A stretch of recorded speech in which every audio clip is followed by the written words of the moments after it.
एक बार की बात है, एक राजा तलवारबाजी कर रहा था तो अचानक से उसके अंगुली में कट लग गया। तो पास खड़े मंत्री अचानक बोल उठे, राजा साहब चिंता ना करें, जो होता है अच्छे के लिए होता है। यह सुनते ही राजा को गुस्सा आ जाता है। राजा उस मंत्री को कारागृह में बंद करने का आदेश दे देता है और बोलता है, इसको फांसी पर चढ़ा दिया जाए। यह सुनकर मंत्री घबरा गया। उसने राजा से निवेदन किया, महाराज, मैंने आपके यहाँ इतने वर्षों तक काम किया है, क्या आप मेरी अंतिम इच्छा पूरी नहीं करेंगे? राजा बोला, ठीक है, बताओ क्या है तुम्हारी अंतिम इच्छा? मंत्र बोला, कृपया मुझे 10 दिन का समय दीजिए। उसके बाद आप मुझे जो चाहे वो सजा दे दीजिए। राजा ने उसकी अंतिम इच्छा मान ली। राजा दूसरे दिन अपने सैनिकों के साथ जंगल में शिकार पर निकला। जंगल के बीच में राजा अपने सैनिकों से बिछड़ गए और रास्ता भटक गए। रास्ता ढूंढते हुए राजा वनवासियों के बीच पहुंच गए, जो बलि देने के लिए किसी को ढूंढ रहे थे।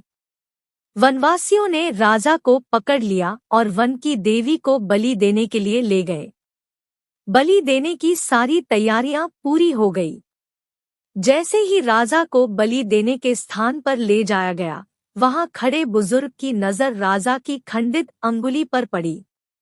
उसने आवाज लगाई कि ये तो खंडित है, इसकी बलि नहीं दी जा सकती।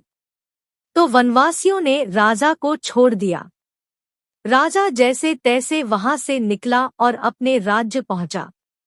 सबसे पहले कारागृह में अपने मंत्री से मिलने पहुंचा। राजा ने मंत्री से कहा, आपने सही कहा था, अगर मेरी अंगुली नहीं कटी होती तो मैं जिंदा नहीं होता, यानी जो होता है वो अच्छे के लिए होता है। राजा ने फिर पूछा, मेरा तो फायदा हुआ, लेकिन आपका कैसे फायदा हुआ? मैंने तो आपको सजा दी। मंत्री बोला, मैं आपके साथ शिकार पर हमेशा रहता हूँ, उस दिन भी रहता, लेकिन मेरे खंडित नहीं होने के कारण मेरी बलि चढ़ जाती, इसलिए मेरे साथ भी जो हुआ अच्छा हुआ। राजा प्रसन्न हुआ, लेकिन छोटी सी बात पर मंत्री को सजा देने का दुख भी हुआ। इसलिए राजा ने मंत्री को कारागृह से निकलकर फिर से अपने साथ रख लिया। शिक्षा, मोरल दोस्तों, अपने जीवन में भी बहुत से उतार चढ़ाव आते रहते हैं।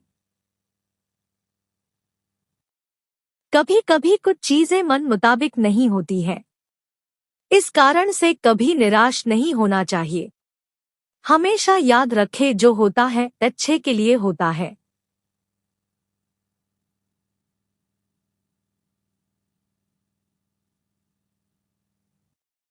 भले ही कुछ अच्छा हो या न हो, लेकिन उस परिस्थिति के प्रति सकारात्मक नजरिया रखने से उसका प्रभाव बहुत कम हो जाता है।